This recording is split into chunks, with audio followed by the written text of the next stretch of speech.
Uma gota de sangue, 200 exames, sem agulhas, sem dor.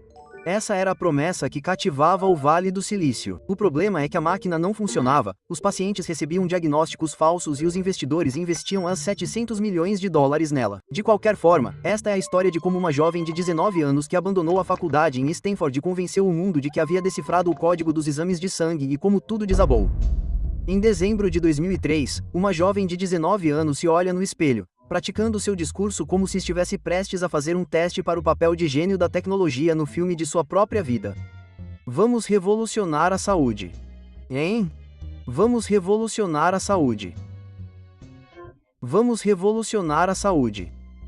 Garota, essa não é sua voz real. Cale a boca, espelho. Você não entende de inovação. Elizabeth Holmes tinha acabado de abandonar Stanford e teve uma visão que estava prestes a mudar tudo. Ou assim ela pensou. Ela nem sempre foi a figura de gola alta preta e olhos fundos que mais tarde veríamos nas capas de revistas. Tudo isso foi cuidadosamente construído como uma versão do Batman de uma startup de tecnologia. Mas em vez de combater o crime, ela estava lutando, bem, na verdade, contra nada. Quando criança, ela adorava Thomas Edison. Mamãe, eu quero ser igual ao Edison. Isso é legal, querida. Você sabe que ele eletrocutava elefantes, certo? O quê? Deixa pra lá. Na faculdade, ela estudou engenharia química e apresentou ao professor um adesivo para administração de medicamentos. Ele o derrubou mais rápido do que um avião de papel em um furacão. Essa ideia não faz sentido científico. Mas e se eu dissesse que era revolucionário? Ainda não. Se eu deixasse minha voz mais grave, por favor, saia do meu escritório. Então ela fez o que qualquer adolescente ambiciosa faria. Ela largou os estudos e decidiu construir o futuro sozinha. Porque, claramente, se você não consegue passar em Química 101, o próximo passo lógico é revolucionar toda a medicina. Holmes chamou sua empresa de Theranos, que mistura terapia e diagnóstico. A proposta foi irresistível. Imagine fazer exames para detectar câncer, diabetes, DSTS e dezenas de outras doenças com apenas uma pequena picada no dedo. Chega de ser picado por agulhas. Chega de frascos de sangue. Chega de esperar dias pelos resultados. Era uma erva dos gatos do Vale do Silício, uma jovem genial com uma ideia que mudaria o mundo. Mas o problema é que ela nunca explicou como isso realmente funcionaria. Ficamos impressionados com sua apresentação. Você poderia nos contar mais sobre como a máquina funciona? Sim, ciência. Mas que tipo de ciência? Ciência avançada. Você pode ser mais específico? Ciência avançada revolucionária. Tenha um ótimo dia. No Vale do Silício, explicar como as coisas funcionam é aparentemente opcional. O dinheiro começou a fluir como água de um hidrante quebrado, e Holmes começou a montar um conselho que parecia menos uma startup e mais um governo paralelo se preparando para o apocalipse zumbi. Os ex-secretários de Estado George Shultz e Henry Kissinger, generais de 4 estrelas como James Mattis. Eles não eram caras da tecnologia. Eram pessoas poderosas que provavelmente não sabiam a diferença entre uma porta USB e um porta-copos. Elas não entendiam de ciência, mas entendiam de influência. E Holmes, ela falava a língua delas fluentemente, não com dados ou provas, mas com grandes visões do futuro e slides de PowerPoint realmente muito bons. Isto não é apenas inovação. Ela dizia a elas, enquanto gesticulava dramaticamente para gráficos que não significavam absolutamente nada. Este é o próximo capítulo da saúde humana. Em 2013, o mito estava completo. A Forbes a coroou como a bilionária self-made mais jovem do mundo, o que era como coroar alguém como o melhor treinador de unicórnios do mundo. Tecnicamente impressionante, mas com base em algo que não existe. Ela estampou capas de revistas, deu palestras TED e mencionou sua inovação sem nenhum traço de ironia. O magnata da mídia Rupert Murdoch investiu, assim como a família Walton e Larry Ellison da Oracle. A Theranos arrecadou mais de US 700 milhões de dólares. No papel, valia as 9 bilhões de dólares. A Walgreens e a Safeway já estavam planejando colocar máquinas Theranos em suas lojas, bem ao lado dos bilhetes de loteria e bebidas energéticas, e a empresa ainda nem tinha sido lançada para o público. É como vender ingressos para um filme que não foi filmado, estrelado por atores que não existem, com base em um roteiro escrito com giz de cera. Holmes havia conseguido algo extraordinário. Ela havia convencido o mundo de um sonho antes que alguém tivesse que ver se ele realmente funcionava, o que, alerta de spoiler, não funcionou. Entre na sede da Theranos e você verá tudo o que esperaria de uma startup de sucesso do Vale do Silício. Paredes de vidro, scanners biométricos, aquela atmosfera minimalista e elegante que gritava: "Estamos mudando o mundo", enquanto sussurrava baixinho: Não temos ideia do que estamos fazendo. Mas por trás de todas aquelas portas trancadas e crachás de segurança estava a joia da coroa da empresa, uma máquina que eles chamavam de Edison. Esta caixa deveria ser o santo graal dos testes médicos. Mais de 200 exames de sangue diferentes a partir de uma única gota de sangue. Só que não funcionou, nem perto. O Edison mal conseguia lidar com uma dúzia de testes em um dia bom. Às vezes, apenas um. E mesmo assim, os resultados eram extremamente incertos. Mais tarde, um engenheiro brincou que a coisa mais previsível sobre a máquina era o quão imprevisível ela falharia. Mas a Theranos tinha se encurralado.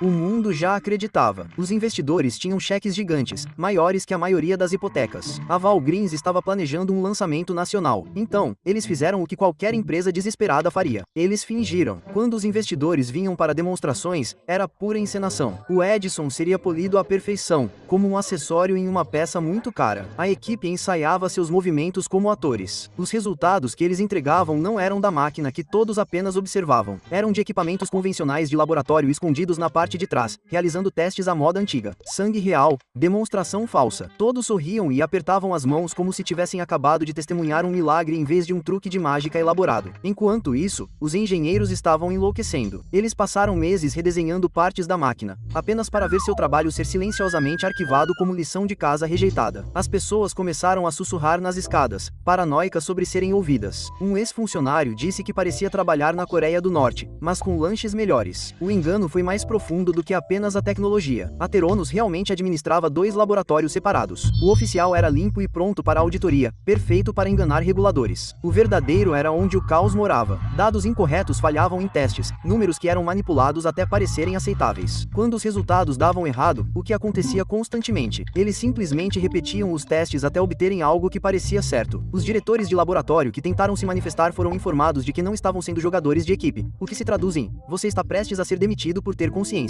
Um patologista experiente tentou soar o alarme sobre problemas de segurança. Ele foi demitido. Semanas depois, ele cometeu suicídio. Sua morte assombra esta história. Um custo humano que ficou oculto sob toda a cobertura da imprensa e entusiasmo dos investidores. E os pacientes estavam obtendo resultados que não faziam sentido. Uma mulher ouviu 2 vezes que era HIV positivo. Alarmes falsos que viraram sua vida de cabeça para baixo. Outra levou um susto de câncer que era completamente falso. Gravidez fantasma. Infecções sanguíneas falsas, leituras hormonais totalmente erradas. Dentro da Theranos, isso era chamado de anomalias. Lá fora, eram vidas de pessoas sendo descarriladas. Quando a equipe mencionava esses problemas, era dito a eles que erros eram apenas parte de agir rápido e quebrar coisas, ou pior, que eles não estavam autorizados a fazer perguntas. O silêncio não era acidental. Cada andar tinha pontos de verificação de segurança. As conversas podiam ser monitoradas. Os NDS dos recém-contratados eram grossos demais. Faça a pergunta errada e você será informado de que não se encaixa na cultura. Os departamentos não podiam se comunicar entre si por padrão. Os engenheiros tinham proibição de falar com o laboratório. O laboratório não falava com vendas. Ninguém tinha a visão completa, exceto Elizabeth Holmes. E logo atrás dela estava Sunone Buani. Sunny era o COO da empresa e o namorado secreto de Holmes. Embora ninguém na empresa soubesse do relacionamento deles, ele não tinha formação em medicina ou diagnósticos, compensava isso com pura intimidação. Buani governava por meio do medo, gritando em reuniões e ameaçando com processos. Sua frase favorita era: se você não acredita nesta empresa, deveria sair. Muitas pessoas faziam isso silenciosa e rapidamente. Às vezes, depois de apenas alguns dias, a máquina estava falhando, os laboratórios estavam mentindo e a equipe estava se desintegrando. Mas o público ainda estava completamente encantado. Holmes ainda era chamada de visionária. A Walgreens ainda estava preparando seu lançamento nacional. Toda mentira eventualmente encontra sua verdade. Para a Theranos, esse acerto de contas veio de dentro. Começou com telefonemas sussurrados entre ex-funcionários, pessoas que haviam deixado a empresa, mas não conseguiam se livrar do que tinham visto. Então surgiram 2 nomes que iriam explodir tudo: Tyler Schultz e Erika Chung. Ambos eram jovens idealistas que se juntaram a Theranos para mudar o mundo. Ambos viram o suficiente para perceber que o sonho era construído sobre mentiras. Os testes de Chung apresentaram resultados inconsistentes. O tipo de inconsistências absurdas que fariam qualquer laboratório legítimo fechar. Ela levantou preocupações. Seus e-mails foram ignorados. Seu acesso ao crachá foi revogado. Ela saiu silenciosamente. Schultz era neto de George Schultz, o ex-secretário de Estado que fazia parte do conselho da Theranos. Tyler viu demonstrações falsas, dados manipulados e uma empresa obcecada por sigilo sobre a ciência. Ele tentou avisar seu avô. Vovô, A Theranos está mentindo sobre tudo. Tyler, meu caro, Elizabeth é uma visionária. A máquina não funciona. Às vezes, as visões demoram para se materializar. As pessoas estão obtendo resultados médicos errados. A inovação é confusa. Tyler, vovô, eles estão cometendo fraude. Você já pensou que talvez você simplesmente não esteja entendendo o quadro geral? Quando ele se manifestou externamente, a Theranos ficou furiosa. A empresa lançou uma campanha completa de intimidação, ameaças legais, vigilância, investigadores particulares seguindo os delatores. Eles vigiavam casas, grampeavam telefones e ameaçavam Tyler com processos que o levariam à falência. Tudo isso antes de seu 25º aniversário. Mas a verdade já estava lá fora, nas mãos do repórter do Wall Street Journal, John Kerry.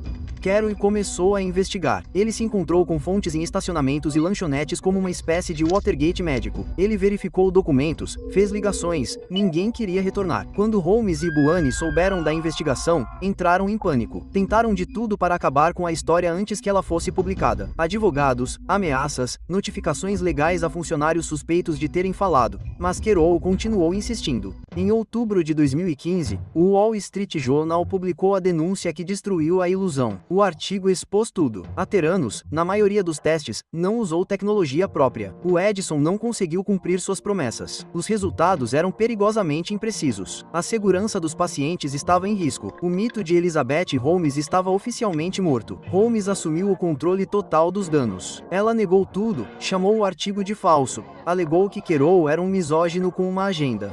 Ela foi à CNBC e disse: "Isto é o que acontece quando você trabalha para mudar as coisas. Primeiro, eles acham que você é louco. Depois, eles lutam contra você. Então você muda o mundo."